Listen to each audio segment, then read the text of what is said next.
So I have a piece here that's quite well known. It's the Moonlight Sonata, but it's the last movement of the Moonlight Sonata. And here's one where I'm sure most people who've practiced and learned it in a conservatory probably spent some time doing rhythms.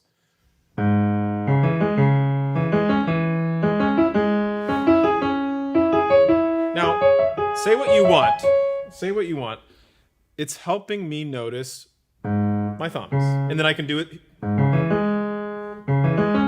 And it's helping me notice my fives. And it's helping me feel the hand shapes. Hold on. Let me give the case. Let me make the case. Absolutely, I think it's great. And then I can do this kind of rhythm. And now I'm noticing that interval, right?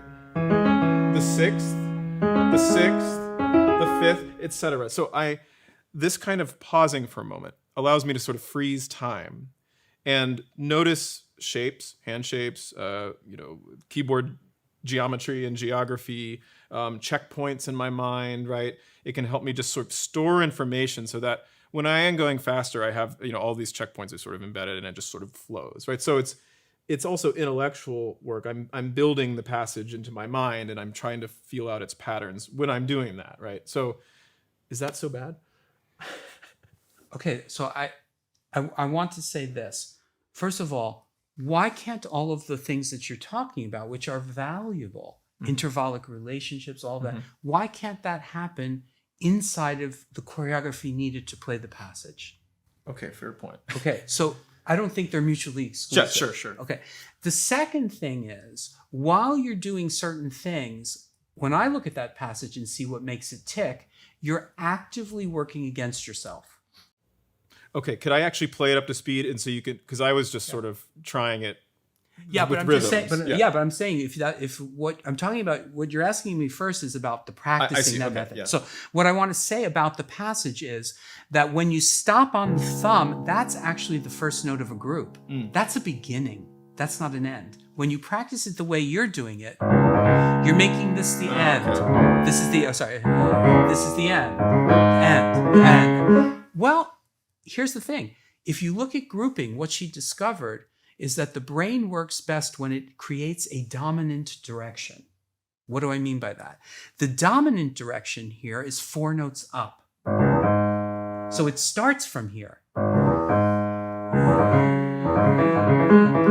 It's going to there. When you stop the momentum and you start up like this, well, maybe you make a switch when you go into speed unknowingly, but not everybody will. It's more, some people will actually do that. It's more that I like feeling sometimes that I'm not always spread out as an octave. Actually, plenty of this. In fact, you could play the whole passage just in either a 5th or a 6th span. Well, you see? I think, yes. And I think what we would say to solve that is the whole notion of the fact that we don't remain on the key. You're never actually holding your hand. I'm really not stretching. Okay. And the other thing that's having me not stretch is the function of the double rotation. In other words, once I land here, I'm not reaching for these notes.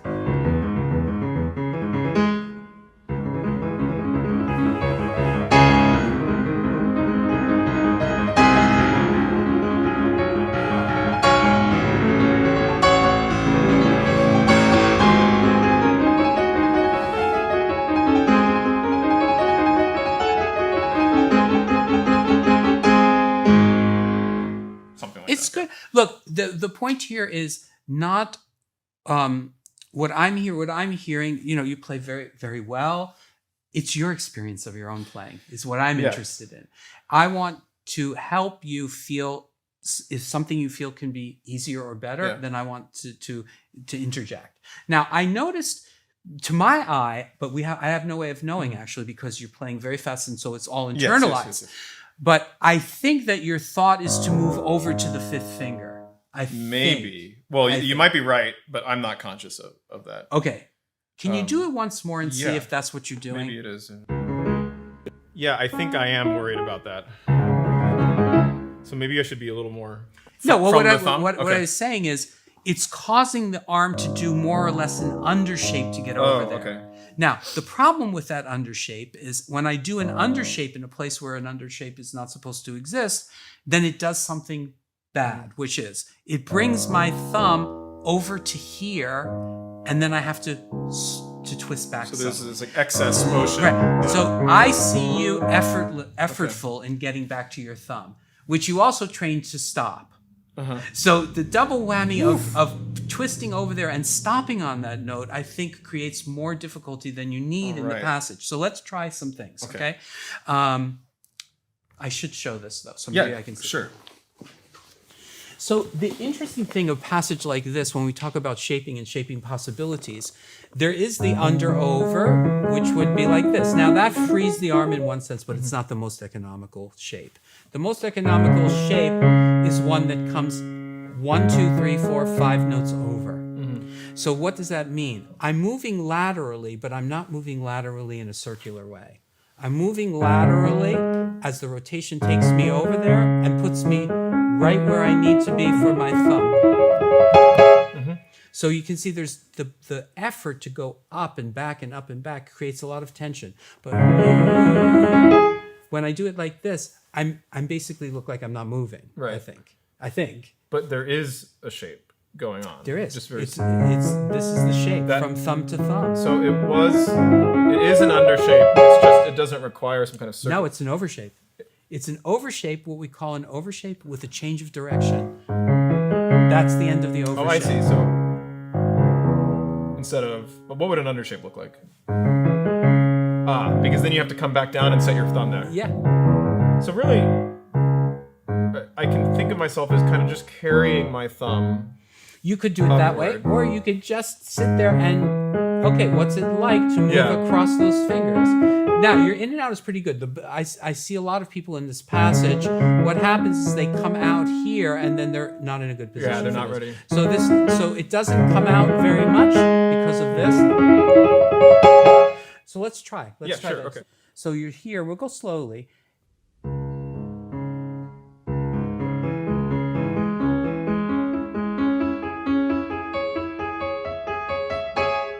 It doesn't feel like I'm moving at all. Yeah. I needed to keep my elbow in. That's right. Oh, okay.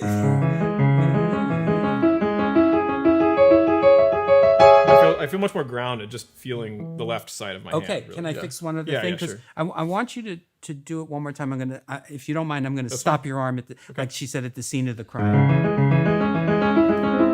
Okay, this is twisted. Okay. This is twisted. I'm twisting. And the reason why that was twisted was red-handed. because you did not go in right here. You waited here, and then you were. And then the moment I do that, now I'm further away from where I need to be. Do you remember when I was showing? And I said, well, we figured out you have to start from here. Right. That's why, because any finger later is still going to leave us twisted. So same thing here. If I don't start immediately here, I'm not going to be here.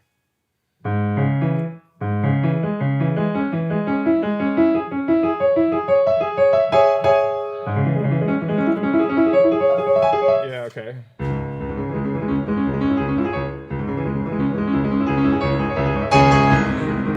I want to say something. Yeah. I want to say something. Yeah.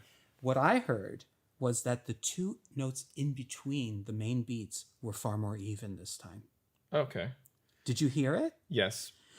I mean, you don't have but not all of it felt uneven. No, I mean, not all of it felt even, though. I did hear that. I just because wasn't totally happy. Look, when the arm, remember I talked about shaping and the wrong shape can pull you off the bottom of the key? When you do this motion, these notes, you have to struggle to make them even. When the arm stays right there, you feel you have all the time in the world. Yeah. That's it. Different. How was that?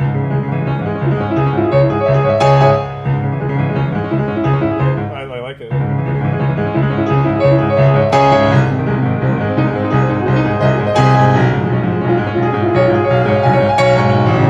That's hard. That is hard. Okay, let's talk about that. But I don't think we should not acknowledge the enormous difference in the level of what you just did. Yeah, that felt a lot I mean, better. the brilliance of it, the clarity of it, and it wasn't sending you for a month or two of exercise back to the drawing field. I did it right here. You did it right there. Yeah. And that's what we send the student away. And you noticed also when we had the whole discussion about how do we play fast. You do the correct things and it wants to go fast. Yeah, that's right. It wants to go fast. So that's very interesting. Okay, so now, this is very interesting moment here. Yeah. when you come to this moment where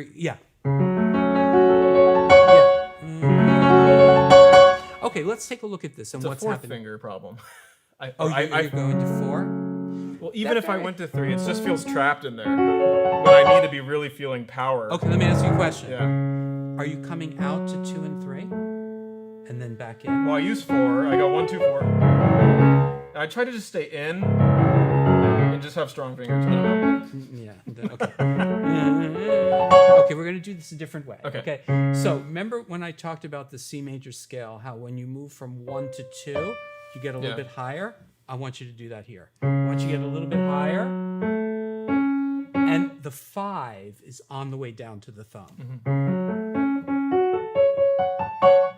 So what do I mean by that? If I have a 1, 2, 3, 4, 5 note shape, my high point is here, 3. And see, and what I noticed also, I want to say in the opening, because our ear goes to the high note, it also tries to trigger our arm to go high to the high note. And what I want to say is, what would you feel like if you played on the way down to the 5th finger and not on the way up? Oh, I see. So high point, now down. Yep. Well, it was already going really well. I bet it would go even better, right? Yeah. Let me try. I just want to go with your arm a little bit to coach it a little bit. Okay. On the way down to the thumb.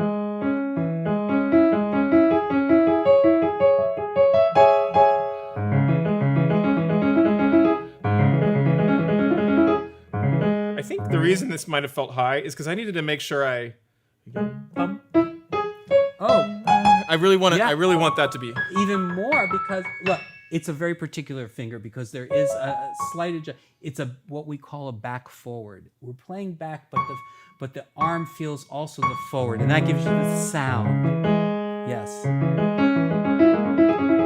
Oh. Yeah.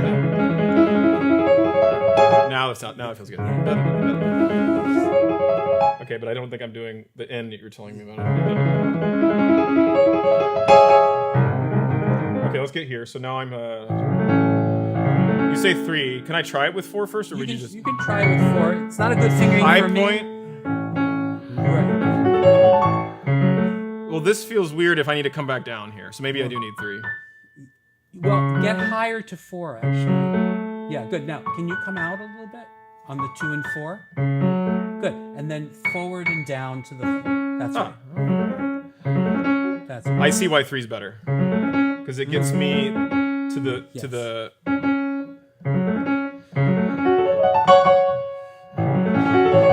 Ooh.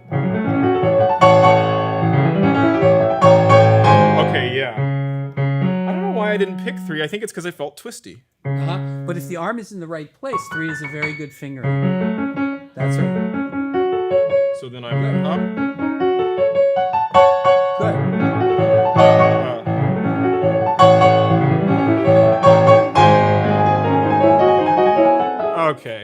Okay. I hate this kind of thing. Broken anything has been the bane of my existence for 20, 30 years now. There is a little underlying problem in this kind of passage for you, which is you're very focused on the rotation of the playing fingers, but you're not so focused on what's happening in the unplaying fingers. So what I see is the unplayed fingers rest down, so it becomes kind of twisty. Yeah. You know, what if you just spent a moment and just went there? When you go to the thumb, have a sense that 2, 3, 4, 5 are together with you. They don't have to be over there logistically, but they have to feel inside your body that they are participating as a unit. That's it. Instead of, what were they before? Well, you had 2. Remember I talked about when you play an octave, what is the position of the unplayed fingers? See, you're trying to get them in the middle. I was trying to split, to get them evenly. Let them go over towards the 5th side. Okay, but see, I see these fingers rested down. So it should just feel like the natural part of my hand and not... It is part of your hand. It is part Bob, of my your fingers are a part of my hand. That's it.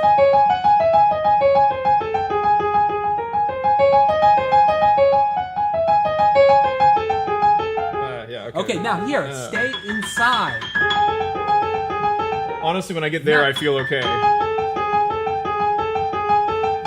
I can make you feel better. Okay. Don't do that. Okay, don't. So no in and out here. There is in and out, but it's inside. It's very. Like it.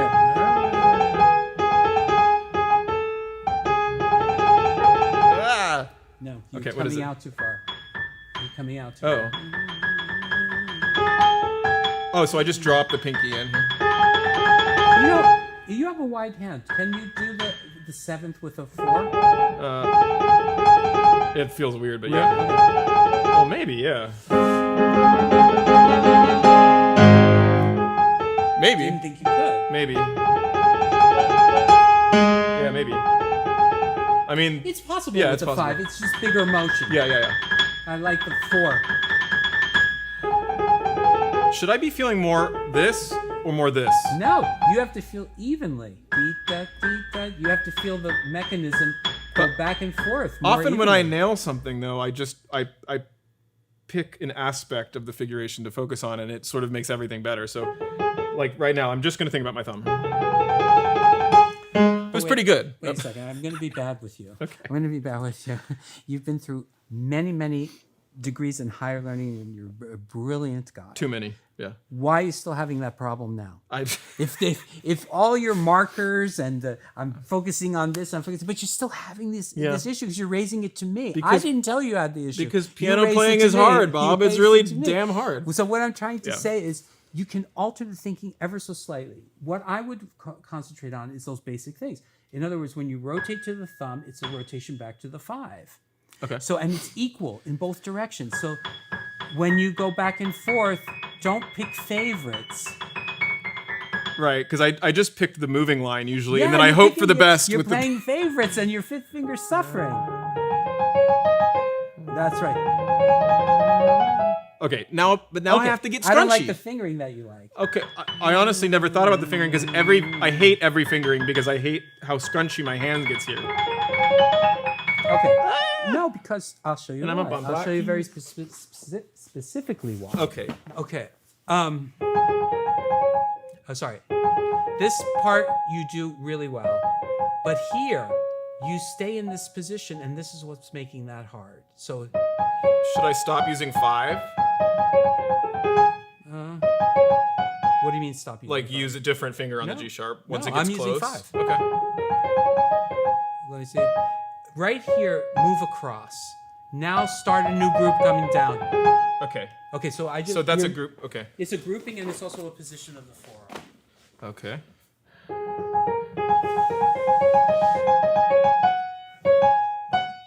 Get over here. Ah.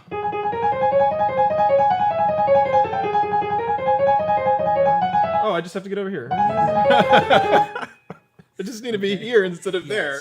So, I mean, you can have It's- all of your oh my theories God, about yeah. the markers Yeah, yeah, and yeah. all of that stuff, but I think biomechanically we have to discover what's ultimately holding something up. Right. And it's not. It's funny, but you know, people say, "Oh, it's so daunting." But actually, what did we talk about today? We talked about some rotational issues, some in and out issues. Yeah. We talked about some walking hand and arm issues, and we talked about shaping and basically how to play chords and octaves. So it comes back to these basic things. So you can get mastery over analyzing. You know, we're taught to analyze music melodically, harmonically, formally, historically, rhythmically, but we're not taught to analyze music technically. What are the biomechanical demands of any technical passage? We should be able to give an answer to somebody. Right. We rarely see scores which are marked up with physical motions like like you do with the arrows for shaping, right? It's absence from the educational system. And yet those are basically choreographic symbols. Yes. And we think, I guess, of music so much as text that we forget that we have to choreograph it into our bodies. We can't just translate it somehow directly into some kind of pre-made mechanism. Unless it happens. And that's called a prodigy or an enormous talent. Exactly. They're able to translate what they see in patterns on the score to what the choreography is that does that. Yeah.